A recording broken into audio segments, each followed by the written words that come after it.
Hello friends, बहुत बहुत स्वागत करेंगे आपके अपने YouTube channel GDS GK classes में। साथियों, फिर से कंटिन्यू करेंगे आपके आरपीएफ कांस्टेबल, जो कि 2 मार्च से आपका एग्ज़ाम स्टार्ट होने वाला है। तो अब काफ़ी ज़्यादा आपको तैयारी करनी है इसके मद्देनज़र में। तो चलिए, वीडियो अच्छी लगे तो वीडियो को लाइक कमेंट शेयर करिएगा, चैनल को सपोर्ट करिएगा। एक ही बार 1 मार्च को आपको प्रैक्टिस सेट में आपके Telegram channel GDS GK classes पे सभी आरपीएफ कांस्टेबल का जो मैं बैच लिया हूँ, जितनी वीडियो दिया हूँ उसका सभी एक ही साथ 1 मार्च को आपका GDS GK classes Telegram channel पे लॉन्च किया जाएगा। तो जो भी जिसको भी चाहिए जाके हमारे इस टेलीग्राम चैनल को ज्वाइन करिएगा, जीडीएस जीके क्लासेस, ठीक है। सर्च करिएगा, आपका आ जाएगा, उसको ज्वाइन करके रखिए। 1 मार्च को सभी लोगों के पास ये चला जाएगा। लगभग 40 आपका प्रैक्टिस सेट है, ये आपको मिलेगा जीके जीएस का, ठीक है। चलिए स्टार्ट करेंगे फर्स्ट क्वेश्चन से कि विश्व की सबसे व्यस्त व्यापारिक नदी कौन है। तो विश्व की सबसे व्यस्त व्यापारिक नदी में आप देखेंगे तो आपका हो जाएगा राइन नदी। यहाँ पे जो आपका ऑप्शन ए है ये बिल्कुल करेक्ट हो जाएगा कि जो विश्व की सबसे व्यस्त व्यापारिक नदी है उसका नाम है राइन नदी, ठीक है। चलिए अगला क्वेश्चन की बात करेंगे कि मेट्रोलॉजिया नामक पुस्तक की रचना किसने की। ये देखिए इंपॉर्टेंट हो जाएगा क्योंकि आरआरबी के द्वारा ये क्वेश्चन पूछा हुआ है पहले से ही। तो मेट्रोलॉजिया नामक पुस्तक की रचना की अगर जो हम बात करेंगे तो इसके लेखक हैं अरस्तु, जिसको जीव विज्ञान का जनक भी कहा जाता है, ठीक है।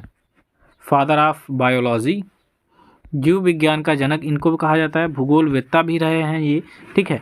तो मेट्रोलॉजिया नामक पुस्तक की रचना अरस्तु के द्वारा किया गया है। ये एक दार्शनिक भी थे, ठीक है, दार्शनिक भी थे, विचारक भी थे, ठीक है, वैज्ञानिक भी कह सकते हैं। तो ये बहुत सारे क्षेत्रों में नाम इन्होंने कमाया है, ज़्यादातर लोग इसको दार्शनिक ही मानते हैं, ठीक है।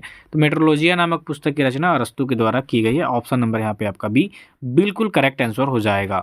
इसके बाद आपका नेक्स्ट क्वेश्चन आएगा कि निम्नलिखित में से कौन सी एक नगदी फसल है। तो नगदी फसल की बात करेंगे जिसका उद्देश्य मेन बात होता है फसल बेच के पैसा कमाना। तो इसमें आप देखेंगे तो नगदी फसल हो जाएगा रबड़।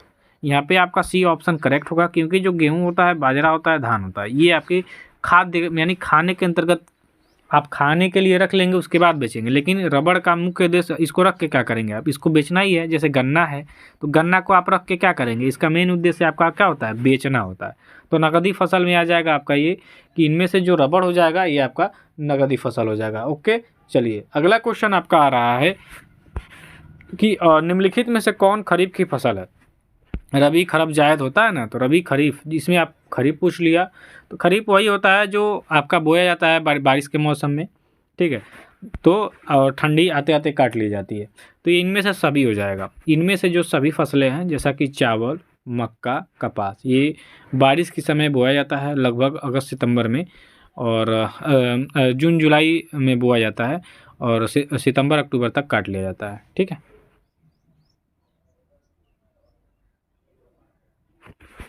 इसके बाद आपका है कि मेरीकल्चर में किसका अध्ययन किया जाता है। तो मेरीकल्चर की बात करेंगे तो मेरीकल्चर में आपका अध्ययन किया जाता है समुद्री जीव का, ठीक है। यहाँ पे आपका जो भी ऑप्शन होगा करेक्ट हो जाएगा कि मेरीकल्चर में जो अध्ययन होता है ये साथी होता है समुद्र जीवों का, ठीक है। अगला क्वेश्चन है गर्दी, ये किस राज्य का लोक नृत्य है। अब यहाँ पे आप गर्दी देखेंगे तो गर्दी हो जाएगा आपके पांडिचेरी का या पुडुचेरी। गर्दी हो जाएगा पुडुचेरी का लोक नृत्य। यहाँ पे आपका जो ऑप्शन ए होगा ये करेक्ट हो जाएगा, ठीक है, कि जो गर्दी है ये आपके पांडिचेरी का फाल्क डांस हो जाएगा, ठीक है। तो आप यहाँ पे ए ऑप्शन को क्लिक करेंगे। मारूनी नृत्य किस भारतीय राज्य से संबंधित है। मारूनी नृत्य देखिए, लोक नृत्य से लगभग क्वेश्चन आपके एग्जाम में फंसेंगे, और जो मैं लोक नृत्य पे कई सारे वीडियो दिया हूँ आपके लिए, इस पे अलग अलग से बना के, और सभी क्वेश्चन में भी सम्मिलित करता हूँ मैं। तो ये काफ़ी ज़्यादा इंपॉर्टेंट हैं क्वेश्चंस, तो ध्यान दीजिएगा। मारूनी नृत्य की बात करेंगे तो मारूनी नृत्य हो जाएगा आपके सिक्किम में।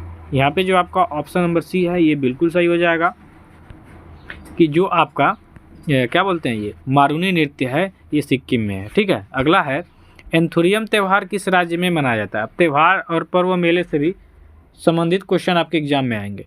तो एंथोरियम त्यौहार की बात कर लेंगे तो ये आपके मिजोरम में मनाया जाता है। यहाँ पे डी ऑप्शन आपका बिल्कुल करेक्ट हो जाएगा, ठीक है, कि एंथोरियम त्यौहार आपके मिजोरम राज्य में मनाया जाता है। नेक्स्ट क्वेश्चन आपका आ जाएगा कि रण उत्सव किस राज्य में मनाया जाता है। रण उत्सव, रण कक्ष का रण कहाँ पड़ता है, गुजरात में। तो रण उत्सव भी कहाँ मनाया जाएगा, आपके गुजरात में। तो आपका यहाँ पे सी ऑप्शन बिल्कुल करेक्ट हो जाएगा। कुंभ मेला कहाँ नहीं लगता है? तो कुंभ मेला आपका इसमें से पूरी में नहीं लगेगा, बाकी आपके प्रयागराज, उज्जैन, हरिद्वार और नासिक 4 जगह पे लगता है ना कुंभ मेला। जैसा अभी प्रयागराज में लगा था महाकुंभ, ये लगा था, कुंभ नहीं लगा था। क्या लगा था? प्रत्येक 12 कुंभ में होता है ये, 12 कुंभ के बाद ये लगता है। तो 144 वर्ष के बाद ये लगा था महाकुंभ। वैसे एक कुंभ में 12 वर्ष होता है, यानी 12 वर्ष पे एक कुंभ लगता है, और महाकुंभ जब 12 महाकुंभ हो जाते हैं तब लगता है। तो ये जो लगा था ये महाकुंभ था, यानी कि 144 साल बाद लगा था महाकुंभ। तो बी ऑप्शन यहाँ पे करेक्ट हो जाएगा। कल समापन हुआ उसका। पन्नालाल घोष का संबंध आपके किस वाद्य यंत्र से हो जाएगा? तो पन्नालाल घोष की बात करेंगे तो ये बांसुरी के प्रमुख वादक हैं। यहाँ पे आपका ए ऑप्शन बिल्कुल करेक्ट हो जाएगा। ठीक है, आगे का क्वेश्चन आपसे कह रहा है कि निम्न में से किस वेद को कर्मकांड ग्रंथ के रूप में जाना जाता है? कर्मकांड ग्रंथ के रूप में, तो कर्मकांड ग्रंथ यानी यजुर्वेद। यजुर्वेद को कर्मकांड ग्रंथ के रूप में जाना जाता है। तो डी ऑप्शन यहाँ पे करेक्ट होगा। अगला क्वेश्चन है, लाइफ डिवाइन पुस्तक के लेखक कौन हो जाएंगे?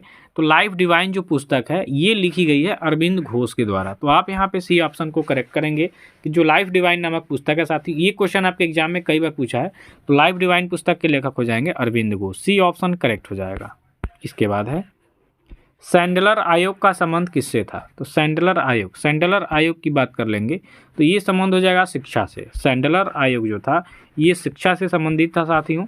तो आप यहाँ पे ए ऑप्शन को करेक्ट करेंगे कि जो सैंडलर आयोग है ये किससे संबंधित है? आपके शिक्षा से। ठीक है, चलिए इसके बाद है, फिनिक्स फार्म की स्थापना किसने किया था? ये काफ़ी ज़्यादा इंपॉर्टेंट है, आपके मॉडर्न हिस्ट्री से क्वेश्चन है। और फिनिक्स फार्मा की स्थापना किया गया था महात्मा गांधी के द्वारा। कहाँ पे? तो ये दक्षिण अफ्रीका में ही किया गया था। तो यहाँ पे आपका जो बी ऑप्शन होगा बिल्कुल करेक्ट हो जाएगा। इसके बाद आपका अगला क्वेश्चन है कि भारतीय राष्ट्रीय कांग्रेस का 1938 का अधिवेशन कहाँ पे हुआ था? सबसे पहले भारतीय राष्ट्रीय कांग्रेस की स्थापना आईएनसी जो है 1885 में इसकी स्थापना होती है ए.ओ. ह्यूम के द्वारा, और सबसे पहला अधिवेशन होता है आपके बम्बई में। ठीक है, इसके बाद आपका पूछ रहा है कि भारतीय राष्ट्रीय कांग्रेस का 1938 का अधिवेशन कहाँ पे हुआ था? तो ये हरिपुरा में हुआ था। ये इंपॉर्टेंट है, यहाँ पे आप सी ऑप्शन को करिएगा। ठीक है, कि जो 1938 का भारतीय राष्ट्रीय कांग्रेस अधिवेशन हुआ ये हरिपुरा में हुआ था। इसके बाद है, लॉर्ड हार्डिंग ने बंगाल विभाजन किस वर्ष रद्द किया था? देखिए, एक लॉर्ड कर्जन थे जिन्होंने 1905 में बंगाल का विभाजन किया, लेकिन काफ़ी विरोधों का सामना करते हुए जब लॉर्ड हार्डिंग भारत पे आए तो उन्होंने 1911 में बंगाल के विभाजन को रद्द कर दिया। तो डी ऑप्शन इस तरह से सही हो जाएगा यहाँ पे। अगला क्वेश्चन है, किसने मोहम्मद अली जिन्ना को हिंदू मुस्लिम एकता का दूत कहा था? हिंदू मुस्लिम एकता का दूत कहा गया था मोहम्मद अली जिन्ना को, और किसके माध्यम से कहा गया था? तो ये सरोजनी नायडू के द्वारा कहा गया था। सरोजनी नायडू की बात करेंगे तो ये पूरे भारत में सबसे प्रथम महिला हैं जो किसी राज्य की प्रथम महिला के रूप में राज्यपाल बनी थी, और ये आपका राज्यपाल यानी कि बनी थी उत्तर प्रदेश का। ठीक है, तो उत्तर प्रदेश एक ऐसा राज्य है जहाँ पे सबसे पहले राज्यपाल बनी और सबसे पहले मुख्यमंत्री भी बनी थी सुचेता कृपलानी। ठीक है, पूरे भारत में याद रखिएगा ये इतना चीज़ें। ठीक है, डी ऑप्शन करेक्ट होगा। नेक्स्ट है, भारतीय राष्ट्रीय कांग्रेस की पहली बैठक किस शहर में हुई थी? तो भारतीय राष्ट्रीय कांग्रेस की मैंने बताया कि मुंबई में हुआ था। यहाँ पे आपका सी ऑप्शन करेक्ट हो जाएगा। इसके बाद है, अखिल भारतीय किसान सभा सर्वप्रथम कहाँ पर आयोजित की गई थी? तो अखिल भारतीय किसान सभा सर्वप्रथम बात करेंगे तो ये आपके लखनऊ में आयोजित की गई थी। यहाँ पे जो आपका ए ऑप्शन होगा ये करेक्ट हो जाएगा। ठीक है, चलिए, धार्मिक स्वतंत्रता का अधिकार किस अनुच्छेद के द्वारा दिया गया है? तो धार्मिक स्वतंत्रता दिया गया है आर्टिकल 25 में, यानी कि अनुच्छेद 25 में दिया गया है आपका धार्मिक स्वतंत्रता का अधिकार। जो रिलीजियस संबंधी आपका एक्ट है या राइट्स आपको मिला है ये आपके आर्टिकल 25 में दिया हुआ है। ठीक है, आर्टिकल 25 पढ़ेंगे समझ में आ जाएगा। नीति निर्देशक तत्व का महत्व किसके लिए है? तो नीति निर्देशक तत्व जो होता है इसका महत्व आप देखेंगे तो इसका महत्व होता है आपके राज्य के लिए। यहाँ पे आपका सी ऑप्शन करेक्ट हो जाएगा। नेक्स्ट है, भारतीय संसद के कितने अंग हैं? देखिए, कई लोग 2 बताएंगे लेकिन है कितना? वास्तविक रूप से 3 है। कौन कौन से हैं समझिएगा। एक होते हैं आपके राष्ट्रपति, ठीक है, एक होता है आपका राज्यसभा, एक होता है आपका लोकसभा। ठीक, ये तीनों मिल के क्या करते हैं? भारतीय संसद का निर्माण करते हैं। संसद के भाग कितने हैं? ठीक है, तो संसद के 2 भाग हैं, 2 रूप में है ये, एक राज्यसभा है एक लोकसभा है। और अंग पूछ दे तो क्या बताएंगे? या पूछ दे संसद के कितने सदन हैं? सदन पूछता है ज़्यादातर। ठीक है। तो सदन इसके दो ही हैं, एक आपका राज्यसभा जो कि उच्च सदन होता है, एक आपका लोकसभा होता है जिसको निम्न सदन कहा जाता है। तो लोकसभा में सीधे प्रत्यक्ष रूप से लोग चुन के जाते हैं, लेकिन अप्रत्यक्ष रूप से चुने जाते हैं राज्यसभा में। यहाँ पे आपका ऑप्शन नंबर बी करेक्ट हो जाएगा। इसके बाद है लोकसभा अध्यक्ष का चुनाव कौन करता है? तो लोकसभा का जो सदस्य होते हैं यही लोकसभा अध्यक्ष का चुनाव करते हैं, तो ये ऑप्शन करिएगा। इसके बाद है प्राक्कलन समिति में कितने सदस्य होते हैं? तो प्राक्कलन समिति में होते हैं कुल 30 सदस्य। यहाँ पे आपका सी ऑप्शन बिल्कुल करेक्ट हो जाएगा। नेक्स्ट है भारत में हरित क्रांति का सर्वाधिक प्रभाव किस फसल पर पड़ा था? तो हरित क्रांति का सर्वाधिक प्रभाव पड़ा था आपके गेहूं पे, गेहूं का सर्वाधिक पैदावार हुआ, तो डी ऑप्शन यहाँ पे करेक्ट हो जाएगा। इसके बाद है कृषि लागत एवं मूल्य आयोग कहाँ पर स्थित है? तो ये आपके हो जाएगा कहाँ पे? तो ये आपका हो जाएगा नई दिल्ली में। यहाँ पे आपका बी ऑप्शन करेक्ट होगा। इसके बाद है राष्ट्रीय विकास परिषद का गठन किस वर्ष किया गया? तो राष्ट्रीय विकास परिषद 1952 यानी कि 1952 में अस्तित्व में आया। यहाँ पे आपका डी ऑप्शन करेक्ट हो जाएगा।